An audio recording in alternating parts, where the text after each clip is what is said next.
விளக்கத்தை சொல்றேன்னு சொல்லியிருந்தோம் இல்லையா? அதே மாதிரி தமிழக வெற்றி கழகம் அந்த பேருக்கான விளக்கத்தையும் சொல்றேன்னு சொல்லியிருந்தோம் இல்லையா? அத நானே சொல்றதுக்கு பதிலா அது ஒரு ஏவியா ஒரு வீடியோவா பண்ணி வச்சிருக்கோம் என்னோட வாய்ஸ் ஓவர்ல. அது நீங்க பார்த்துட்டு போங்க. அது நீங்க பாத்தீங்கன்னா உங்களுக்கு இன்னும் இன்ட்ரெஸ்டிங்கா இருக்கும். இதுக்கு மேல உங்களை டிஸ்டர்ப் பண்ண விரும்பல. நன்றி, வணக்கம்.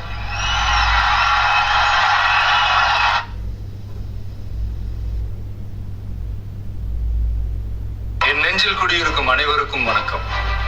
அரசியல்ல மட்டும் இல்ல, பொதுவாவே நமக்கு ஒரு பெரிய அடையாளம் இருக்கணும்னா நம்ம பேரே ஒரு அடையாளமா மாறணும். அதுக்கு அப்படி ஒரு பாசிட்டிவ் எனர்ஜி அந்த பேர்ல இருக்கணும். அந்த எனர்ஜியை கொடுக்கறதே அந்த பேர்ல இருக்க வார்த்தைகளோட வலிமை தான். அப்படி ஒரு நேர்மறை அர்த்தமும் நேர்மறை அடர்த்தியும் நேர்மறை அதிர்வும் நேர்மறை வலிமையும் ஒரு சேர கொண்ட ஒரு சொல்லு. என்னைக்குமே தன்னோட தன்மையை இழக்காத ஒரு சொல்லு. யூஸ் பண்றீங்களா? அப்போ பெர்ப்ளெக்சிட்டி ஃப்ரீ அப்படின்னு சொல்லிட்டு இருக்காங்க. ஆக்சுவலி இந்த பெர்ப்ளெக்சிட்டினா என்ன தெரியுமா? சாட் ஜிபிடி மாதிரி. இந்த வார்த்தை சொல்லும் போதே உச்சரிக்கிறவங்களை மட்டும் இல்ல, ஒட்டுமொத்த ஒரு பெரும் கூட்டத்தையே உணர்ச்சியோட உச்சத்துல வைக்கிற சொல்லு, உற்சாகப்படுத்துற சொல்லு. நம்ம மக்களோட நாடி நரம்புகள்ல நானேற்றும் அந்த சொல். அந்த வார்த்தை வேற என்ன? வெற்றி, வெற்றி, வெற்றி. வெற்றி தான் அந்த சொல். வெற்றினா நினைச்சதை மிச்ச மீதி இல்லாம செஞ்சு முடிக்கிறது, மனசுக்குள்ள இருக்க நோக்கத்தை நிறைவேற்றுறது, வாகை சூடுறதுன்னு பல அர்த்தங்கள் இருக்கு. அப்படிப்பட்ட ஒரு வார்த்தை தான் நம்ம கட்சியோட மைய சொல்லாவும் மந்திர சொல்லாவும் மாறி நிற்குது. அப்புறம் நம்ம கட்சியோட முதல் சொல் தமிழகம். நம்ம மக்களுக்கான அடையாளத்தையும் அங்கீகாரத்தையும் சொல்ற மாதிரி ஒரு வார்த்தை நம்ம கட்சி பேரோட முதல் வார்த்தையா இருக்கணும்னு முடிவு பண்ணி தேர்ந்தெடுத்தது தான் இந்த தமிழகம்ன்ற வார்த்தை. தமிழகம்னா தமிழர்களின் அகம், தமிழர்கள் வாழும் இடம்னு சொல்லலாம். புறநானூர்ல, சிலப்பதிகாரத்துல, மணிமேகலையில, பதிற்று பத்தலன்னு நம்மளோட பல இலக்கியங்கள்ல இடம் பிடிச்ச ஒரு வார்த்தை தான் இந்த தமிழகம்னு தமிழ ஒழுங்கா முறையா ஆழமா படிச்ச நிறைய பேர் நமக்கு சொல்லி தந்திருக்காங்க. இந்த தமிழகம் தான் பேரறிஞர் பெருந்தகை அண்ணாவால முறைப்படி தமிழ்நாடுன்னு பெயர் சூட்டப்பட்டதுங்கிறது நாம எல்லாருக்கும் தெரிஞ்ச நாடறிஞ்ச வரலாறு. இப்ப நம்ம கட்சி பேரோட மூணாவது வார்த்தைக்கு வருவோம், கழகம். இதுதான் இந்த மூணாவது வார்த்தை. கழகம்னா படைபயிலும் இடம்னு ஒரு அர்த்தம் இருக்கு. அந்த வகையில நம்மளோட இளம் சிங்கங்கள் பயிலும் இடம் தான் நம்ம கட்சி, நம்ம கழகம். அதனால கழகம்ன்ற இந்த வார்த்தையும் ரொம்ப சரியாகவே பொருந்தி நிற்குது. தமிழகம், வெற்றி, கழகம். இந்த மூணு வார்த்தைகளை கொண்டு மூண்டெழுந்திருக்கும் அரசியல் உலகின் அணையா பெருஞ்சுடர் தான் தமிழக வெற்றி கழகம். அது மட்டும் இல்லாம பெரும் புயலையும் சூறாவளியையும் தனக்குள்ள ஒளிச்சு வச்சிருக்க பிறப்புக்கும் எல்லா உயிருக்குங்கிற திருக்குறளோட உயிர் நாதமும் சேர்ந்துதான் நம்ம கட்சியோட அடையாளமா மாறி நிற்கும். இனி வரப்போற நாட்கள் ஒட்டுமொத்த மக்களோட ஆதரவாலையும் ஆசீர்வாதத்தாலையும் தமிழ்நாட்டின் வெற்றிக்கும் தமிழ்நாட்டில் இருக்க மக்களோட வெற்றிக்கும் அஸ்திவாரம் போட்டு தமிழ்நாட்டோட உலக தமிழர்களோட ஒரு மிகப்பெரிய அடையாளமா மாறி காலகாலத்துக்கும் களத்துல வெற்றிகரமா நிக்க போறதுதான் நம்ம தமிழக வெற்றி கழகம். வாழ்க தமிழக வெற்றி கழகம், வளர்க தமிழகம்.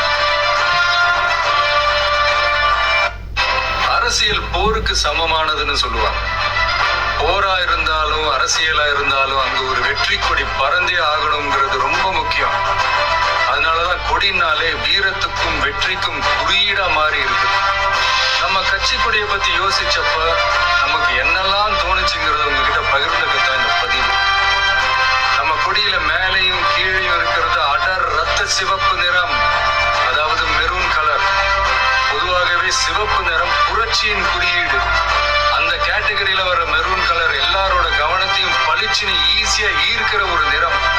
கட்டுப்பாட்டை குறிக்கிற கலர், பொறுப்புணர்வை சொல்ற கலர், சிந்தனை திறனை சொல்ற கலர், செயல் தீவிரத்தை சொல்ற கலர். அப்புறம் நம்ம கொடியோட நடுவுல இருக்கிறது மஞ்சள் நிறம். அது மகிழ்ச்சி, நம்பிக்கை, லட்சியம், மனத்தெளிவு, உற்சாகம், ஆற்றல், நினைவாற்றலை தூண்டுறதுன்னு இலக்கை நோக்கி உறுதியுடன் ஓட வைக்கிற ஒரு நிறம். இதையெல்லாம் மனசுல வச்சுக்கிட்டு தான் நம்ம கொடியில இந்த கலர்லாம் வர்ற மாதிரி அமைச்சிருக்கோம். வெற்றியை ஒரு செல்ஃப் டிசிப்ளினாவே முன்னெடுக்க போற தமிழக வெற்றி கழகத்தோட கொடியில இடம் பிடிச்சிருக்கிற ஒரு பூதா மாபெரும் வெற்றி குறியீடான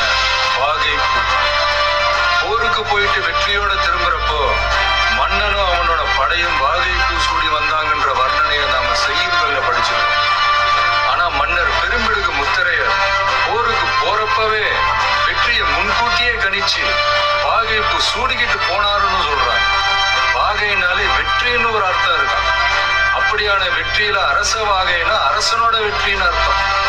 ஆனா இங்க நம்ம தமிழக வெற்றி கழக கொடியில இருக்கிற வாகை பூ மக்கள் வாகைக்கான, அதாவது நம்ம மக்களோட வெற்றிக்கான, இன்னும் சரியா சொன்னா இந்த மண்ணோட வெற்றியை சொல்றது. ஆகவே நாம நெஞ்சார நேசிக்கிற தமிழ்நாட்டு மக்களை, உலகெங்கும் வாடுற தமிழர்களை ஒரே நேர்கோட்டு சித்தாந்தத்துல பயணிக்க வச்சு வெற்றி வாகை சூட வைக்க போவதற்கான உறுதிப்பாட்டை குறிக்கத்தான் இந்த வாகை பூவை நம் கட்சி கொடியில வச்சிருக்கோம். அப்புறம் யானை, மிகப்பெரிய பலத்தை சொல்லணும்னா யானை பலம்னு சொல்லுவாங்க. தன் நிறத்திலும் குணத்திலும் உருவத்திலும் உயரத்திலும் எப்பவுமே தனித்தன்மை கொண்டதுதான் யானை. அதுலயும் குறிப்பா போர் யானை தன்னிகரற்றது. போர் தந்திரம் பழகிய யானைங்க எதிரிகளோட தடைகளையும் படைகளையும் சுத்தி வளைச்சு துவம்சம் செய்யறதுல கில்லாடிங்க. தன்னோட முன்னங்கால்களை தூக்கிக்கிட்டு தும்பிக்கையை மேல தூக்கி கிளிரிக்கிட்டே ஓடி வந்து எதிரிகளை போர்க்களத்துல பீதி அடைய வச்சு பின்னங்கால் பிடரியில அடிக்க அலறிக்கிட்டே ஓட வைக்கும். அப்படிப்பட்ட போர் முனையில இருக்கிற பலமான இரட்டை போர் யானைங்க தான் தமிழக வெற்றி கழகத்தோட கொடியில இருக்கு. இந்த இரட்டை போர் யானைங்க எவ்வளவு பெரிய மதம் பிடிச்ச யானைகளையும் கண்ட்ரோல் பண்ணி வழிக்கு கொண்டு வர்ற வல்லமை பெற்ற கும்கி யானைங்க மாதிரி தானே யாரும் விரிவா விலைக்கு சொல்ல வேண்டுமா? இந்த இரட்டை போர் யானைங்க எதை குறிக்குது, இது எதோட குறியீடு, இதோட கோடிங் டீகோடிங் மீனிங் எல்லாமே புரிய வேண்டியவங்களுக்கு ரொம்ப கரெக்டா தெளிவா புரியும். அப்புறம் நம்ம கொடியோட நடுவுல இருக்க வாகை பூவை சுத்தி நாம வென்றெடுக்க வேண்டிய நம்மளோட செயல் திட்டங்களை சொல்ற மாதிரி 28 நட்சத்திரங்களும் இருக்கு. அந்த நட்சத்திரங்களை பச்சை மற்றும் நீல வண்ணத்திலையும் அமைச்சிருக்கோம். இது நாம கட்டமைக்க போற சமூக நல்லிணக்க அமைதி பூங்காவையும் குறிக்கும். ஆகவே தமிழ் மண்ணின் வெற்றி குறியீடாக மாறி பட்டொலி வீசி பறக்க போகும் நம் கழகத்தின் மணித்திருக்கொடியை தம் கரங்களிலும் மனதிலும் தமிழ்நாட்டில் இருக்க மக்கள் அனைவரும் இயந்த போவது நிச்சயம். பறக்கட்டும் தமிழக வெற்றி கழகத்தின் கொடி, திறக்கட்டும் புதிய திசைகள், சிறக்கட்டும் தமிழகம். அரசியல்ல ஜெயிக்கணும்னா பலமான முதல் சக்தியா முதன்மை சக்தியா இருக்கணும். அதுக்கு நல்ல கொள்கைகள் தேவை. ஏன்னா கொள்கைகள் தான் அரசியலுக்கான ஸ்ட்ரென்த், டிசிப்ளின் எல்லாமே. அப்படியான அரசியல் பயணத்துக்கு நாம யார துணையாகவும் வழிகாட்டியாகவும் எடுத்துக்கணும்ங்கிறதுல ஒரு நல்ல தெளிவும் புரிதலும் இருக்கணும். அந்த தெளிவோட புரிதலோட நாம தேர்ந்தெடுத்த நமது கொள்கை தலைவர்கள் தான் பகுத்தறிவு பகலவன் தந்தை பெரியார், பச்சை தமிழன் பெருந்தலைவர் காமராஜர், அண்ணல் அம்பேத்கர், ராணி வேலுநாச்சியார், மக்கள் சேவகர் அஞ்சலை அம்மா. இவங்க 5 பேரும் எப்படி நம்ம கொள்கை தலைவர்களாக ஆனாங்க, எந்த அடிப்படையில் ஆனாங்க? ஃபர்ஸ்ட், தந்தை பெரியார். பெரியார்னாலே கடவுள் மறுப்பு கொள்கை மட்டும்தான் ஒரு சிலர் இங்க அப்படி ஒரு பிம்பத்தை கட்டமைச்சிட்டாங்க. நாங்க யாரோட கடவுள் நம்பிக்கையும் எப்பவும் உதாசீனப்படுத்தவே மாட்டோம். அதே சமயத்துல எங்களுக்கும் கடவுள் நம்பிக்கை உண்டுங்கிறதையும் தெளிவா இப்பவே அறிவிக்கிறோம். சர்வ மத பாதுகாப்புக்கும் சமய நம்பிக்கைகளுக்கும் அரணா இருக்கிறது தான் எங்களோட சமரசமற்ற அடிப்படையான ஆழமான நிலைப்பாடு. பெண் விடுதலை, பெண் கல்வி, பெண்கள் முன்னேற்றம், சமுதாய சீர்திருத்தம், சமூக நீதி போன்ற கொள்கைகளை முன்னெடுத்து சென்ற காரணத்துக்காகவே தந்தை பெரியார் எங்களோட அரசியல் வழிகாட்டி மற்றும் கொள்கை தலைவராக ஏற்க முடிவு செஞ்சார். எங்களோட அடுத்த கொள்கை தலைவர் பெருந்தலைவர் காமராஜர். கல்விக்காகவும் தொழில் வளர்ச்சிக்காகவும் அந்த காலத்திலேயே யோசிச்ச உத்தமர் காமராஜர். மதச்சார்பின்மையை இந்த மண்ணில ஆழமா விதைச்சதுல அவருக்கும் பெரிய பங்கு உண்டு. இன்னைக்கும் நேர்மையான நிர்வாக செயல் திறனுக்கு இங்கு நீடிச்சு நிலைச்சு ஒற்றை உதாரணமா நிக்கிற ஒரே தலைவர் பெருந்தலைவர் காமராஜர் மட்டும்தான். அதனால பெருந்தலைவர் காமராஜரை நம்மளோட நிர்வாக செயல்முறை சித்தாந்தத்திற்கான சிற்பி, வழிகாட்டின்னு தலை நிமிர்ந்து பெருமையோட அறிவிக்கிறோம். நமது அடுத்த கொள்கை தலைவர் இந்திய துணைக்கண்டத்தின் அரசியல் சாசனத்தை ஆக்கி காட்டிய சட்ட மேதை அண்ணல் அம்பேத்கர். சமூக நீதி, சமநீதி, சமவாய்ப்பு, வகுப்புவாரி பிரதிநிதித்துவம், இது எல்லாத்தையும் தன்னோட மூளையிலையும் செயலையும் சுமந்து நின்ற அவரை எங்களோட கொள்கை மற்றும் வழிகாட்டி தலைவராய் ஏற்பதை இன்முகத்தோடும் இருமாப்போடும் அறிவிக்கிறோம். எங்களின் ஆகப்பெரும் அடுத்த வழிகாட்டி இந்த தமிழ் பெருநிலத்தின் சிவகங்கை பகுதியை கட்டியாண்ட மாபெரும் பேரரசி, பெண்ணரசி ராணி வேலுநாச்சியார். தன்னோட கணவரை இழந்த பிறகும் கூட கைம்பெண்ணா வீட்டுக்குள்ளேயே முடங்கி கிடக்காம வாளேந்தியும் வேலேந்தியும் இந்த மண்ணை காக்க போர்க்களம் புகுந்த வீர புரட்சியாளர். இந்தியாவோட முதல் விடுதலை பெண் போராளி தான் நம்ம வேலுநாச்சியார். நாடாண்ட தமிழச்சி. எதிரி எவ்வளவு வலிமையா இருந்தாலும் சரியான நேரம் பார்த்து இறங்கி அடிச்சா யாரா இருந்தாலும் ஜெயிக்கலாங்கிறத அர்த்தத்தோட மனசோட சொன்னதுதான் அவங்க வாழ்க்கை. எல்லா சமூகங்களோடவும் இணக்கமா இருந்தது மட்டுமில்லாம அந்த காலத்திலேயே இஸ்லாமிய சகோதரர்களோடவும் நல்லிணக்கத்தோட இருந்தவங்க தான் நம்ம வேலு நாச்சியார். முன்னேற துடிக்கிற சமூகத்துல பிறந்து இந்த மண்ணில் இருக்கிற ஒட்டுமொத்த சமுதாய முன்னேற்றத்திற்கும் சித்தமா இருந்து உழைச்ச உன்னதமான போராளியான கடலூர் மாவட்டத்தைச் சேர்ந்த அஞ்சலை அம்மாளை தான் நம்முடைய இன்னொரு வழிகாட்டியா நாம தேர்ந்தெடுத்திருக்கோம். நிறை மாத கர்ப்பிணியா இருந்தப்பவே கொஞ்சம் கூட யோசிக்காமலும் பயமில்லாமலும் போராட்டத்துல கலந்துகிட்டு கைதானவங்க பரோல்ல வெளிவந்து குழந்தை பெற்றுக்கிட்டு அதுக்கு அப்புறமும் கை குழந்தையோட கெத்தா சிரிச்சுக்கிட்டே மீண்டும் சிறைக்கு போன ஒரு சூப்பர் லேடி தான், லேடி சூப்பர் ஸ்டார் தான் நம்ம அஞ்சலை அம்மாள். சட்டமன்ற உறுப்பினராகவும் இருந்தவங்க.